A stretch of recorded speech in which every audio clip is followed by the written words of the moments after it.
Assalamualaikum warahmatullahi wabarakatuh. Sahabat sekalian, saat ini saya sedang merelay pelaksanaan sholat Idul Fitri dari Makkatul Mukarramah melalui siaran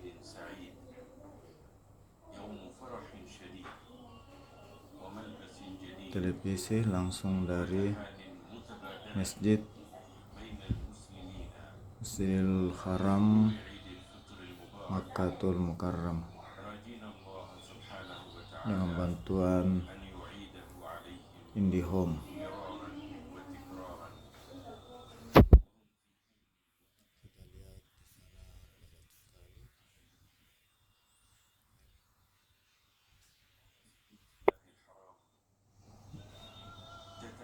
Dihadiri para jamaah umrah dari seluruh dunia.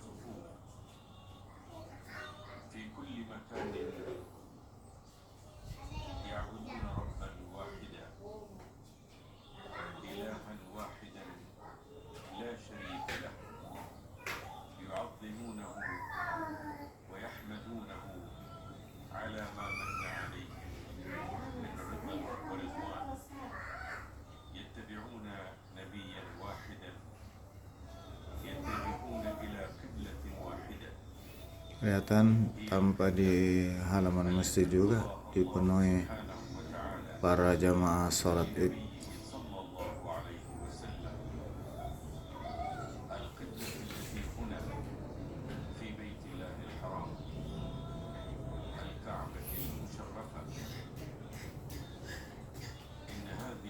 Siaran ini merupakan siaran khusus dari Masjidil Haram Al-Mukarramah selama 24 jam.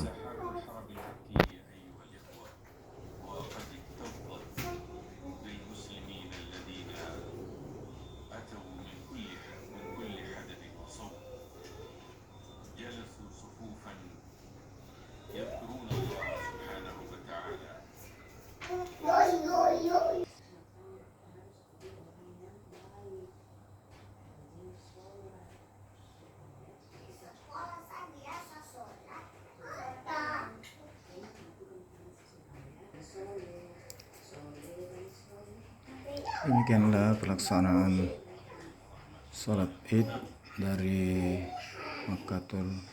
Masjid Haram Makkatul Mukarram. Sekarang حفظ النفوس في ديننا مقدم على جلال الشعائر وعظيم المقدسات. برزت في هذه الدولة المباركة أمجادها وتجلت ورعت كل من كان مقيما على أرضها وأتمت. اتخذت من أجل الأمة الإجراء الملائم وتعاملت من أجل السلامة مع كل ظرف التعامل المناسب. ورجالات الدولة وأجدادها كل في ميدانه قدموا فأجزلوا وتفانوا فأبدعوا فلله الحمد والمنة. ثم أنتم أيها المعاشر المسلمين قد علمتم أنه كان من الاحترازات في تلك الجائحة عافانا الله وإياكم، كان من الاحترازات لزوم البيوت وتقليل النشاطات الاجتماعية والحد للتواصل من أجل حفظ النفوس وسلامة المجتمع. وإن من أظهر مظاهر الشكر في هذه المناسبة العظيمة زيادة التواصل بين المسلمين وتبادل الزيارات بين الأقارب والمعارف. إن تبادل الزيارات وفقكم الله في ديننا من أسس تكوين المجتمع المتحاب والمتآلف، وهو تجسيد لوحدة المسلمين وإبراز للأخوة الإسلامية وتأكيد لأواصر القربى. الزيارات تقرب القلوب وتزيل السخائف وتحل المشكلات وتصلح الأحوال وتدخل السرور وتسد الخلل وتجسد الأخوة ويتفقد الناس بعضهم بعضا. وقد سئل محمد بن المنكدر رحمه الله ما بقي من لذة هذه الحياة فقال التقاء الإخوان وإدخال السرور عليه. الله أكبر، من اتقاه وقاه، والحمد لله من ترك شيء من أجله أعطاه ووفاه. أيها المسلمون، وإذا كان ذلك كذلك فقد ذكر أهل العلم رحمهم الله للزيارة آدابا كريمة ومسالك جميلة، آدابا في حق الزائر وآدابا في حق المزور، وبالأخذ بهذه الآداب تؤتي الزيارة بإذن الله ثمراتها وتكون سبيلا لمزيد من التقوى وأضل وأعز وأذل، والله أكبر عز وجل ونصر وخذل. أيها المسلمون، أما آداب الزيارة في حق المزور وهو صاحب الدار فينبغي أن يظهر البشاشة والحفاوة وحسن الاستقبال والجود بما يجد ومما يجد. ومن الآداب في حقه البعد عن التكلف والترصد والتزيد والتفاخر والتباهي في الملبس والمأكل والمشرب والمتاع، وبخاصة بين الأقارب، فهذا يجعل الزيارة لا تحقق مقصودها من الأنس والمحبة والاشتياق والألفة، بل لقد قال أهل الحكمة: لا تتكلفوا فتتقاطعوا. ويقول الفضيل بن عياض رحمه الله: إنما تقاطع الناس بالتكلف، يزور أحدهم أخاه فيتكلف له فيقطعه ذلك عنه.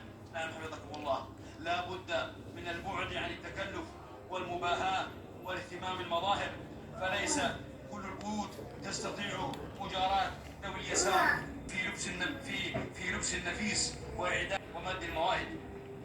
مباهاة وتحاسب وحياة شاقة وفرقة وقطيعة وهم وغم وخسران للأصحاب وهجر للخلان. ومن آداب الزيارة والمنزل، يقول الشعبي رحمه الله: من تمام زيارة الزائر أن تمشي معه إلى باب الدار وتأخذ بركابه. الله أكبر، خلق الخلق ليعبدوه، والله أكبر، أسبغ عليهم نعمه ليحمدوه ويشكروه. أيها الأخوة في الله، أما الآداب في حق الزائر وهو الضيف فمنها عدم الإلحاح بين الإخوان والناشرين للجفاء بين الأصحاب والأصدقاء. يقول أبو الليث السمرقندي: على الضيف 4 أشياء: أولها أن يجلس حيث يجلس، ثانيها أن يرضى بالموجود الذي جاء به صاحب البيت، ثالثها أن لا يقوم إلا بإذن رب البيت، رابعها أن يدعو له إذا خرج. ومن آداب الزائر أن لا يقترح طعاما بعينه، وإن خيره بين طعامين اختار الأيسر، إلا أن يعلم أن مضيفه يسر بذلك. ومن الآداب أن يشكر مضيفه ويظهر احتفاءه ورضاه عنه وعما قدم، وليحذر أن يستقل ما قدم له أو يعيبه أو ينتقص منه في مأكل أو مشرب أو غيره. وقد ورد في الخبر: كفى بالمرء شرا أن يحقر ما قرب له، رواه أحمد وأبو داود. الله أكبر، خلق وأتقن ما صنع، والله أكبر، أحسن كل شيء خلقه وأحكم ما شرع. معاشر المسلمين، احرصوا على حفظ حقوق إخوانكم، واحرصوا على الجماعة والألفة، واجتنبوا التكلف، وأخلصوا في الود وحفظ العهد وكتم الأسرار. وقد قالوا: من أدب الفرار يبدو الأسرار. أعوذ بالله من الشيطان الرجيم. يا أيها الذين آمنوا لا تدخلوا بيوتا غير بيوتكم حتى تستأنسوا وتسلموا على أهلها، ذلك خير لكم لعلكم تذكرون. فإن لم تجدوا فيها أحدا فلا تدخلوها حتى يؤذن لكم، وإن قيل لكم ارجعوا فارجعوا هو أزكى لكم، والله بما تعملون عليم. نفع الله وإياكم بهدي الكتاب وسنة النبي محمد صلى الله عليه وسلم. وأقول قولي هذا وأستغفر الله لي ولكم ولسائر المسلمين من كل ذنب وخطيئة فاستغفروه إنه هو الغفور الرحيم. الله أكبر، الله أكبر، لا إله إلا الله، والله أكبر، الله أكبر، الله أكبر، ولله الحمد. الله أكبر كبيرا والحمد لله كثيرا وسبحان الله بكرة وأصيلا.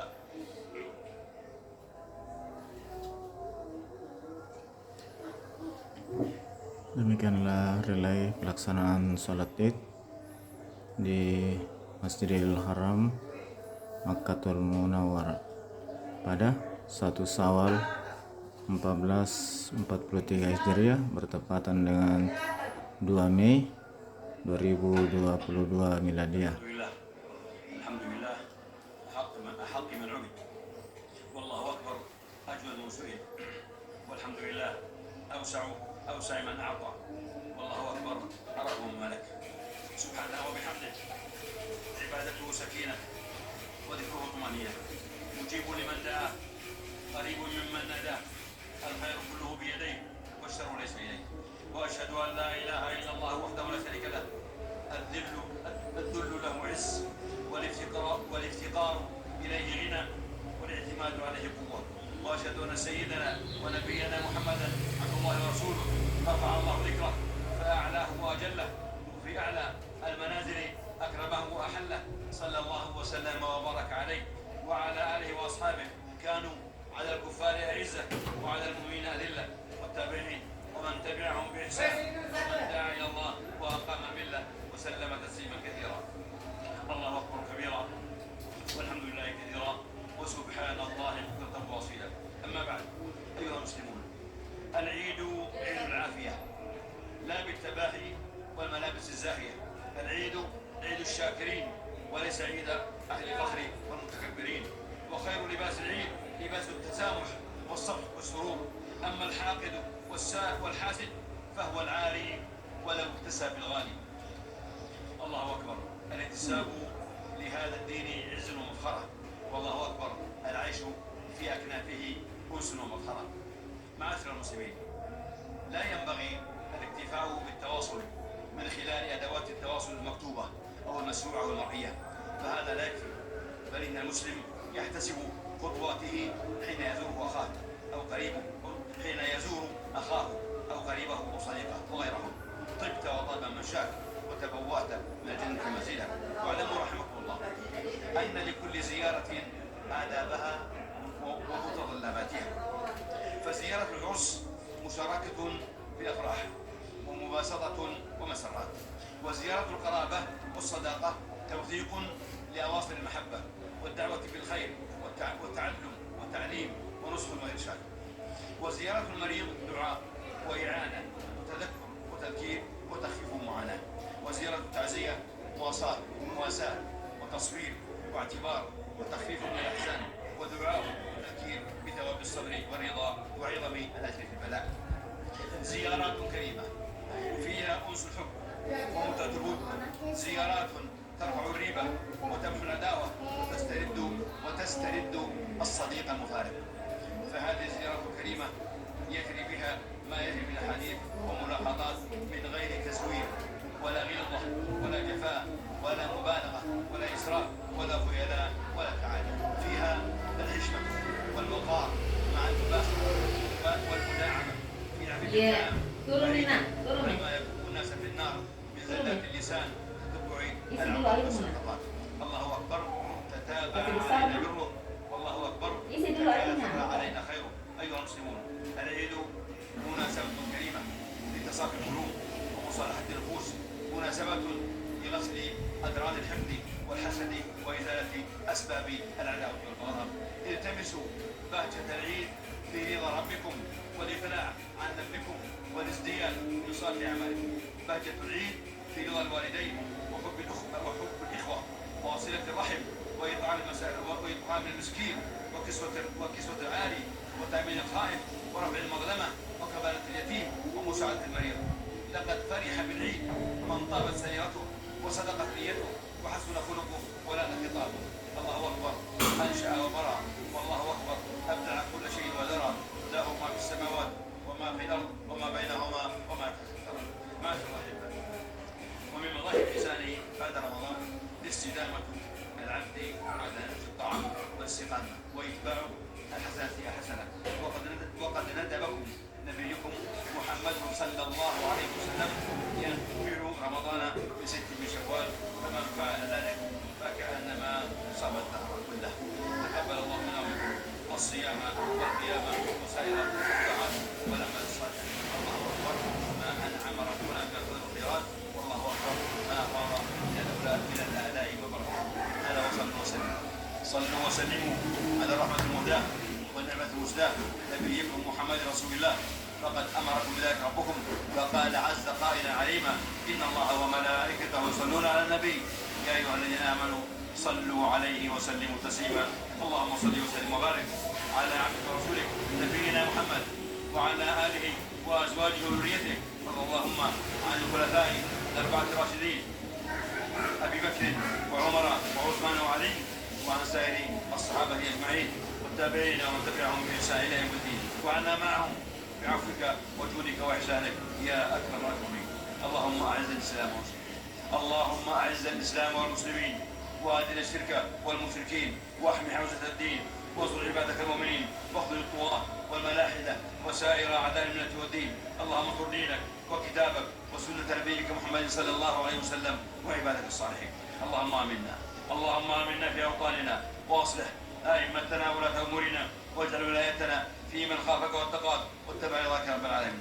اللهم أيد بالحق والتوفيق والتسديد إمامنا وولي أمرنا خادم الحرمين الشريفين، اللهم وفقه لما تحب وترضى، وخذ بناصيته بالبر والتقوى، وارزقه البطانة الصالحة، وأعز به دينك، وأعني به كلمتك، واجعله نصرة للإسلام والمسلمين، واجمع به كلمة المسلمين على الحق والهدى.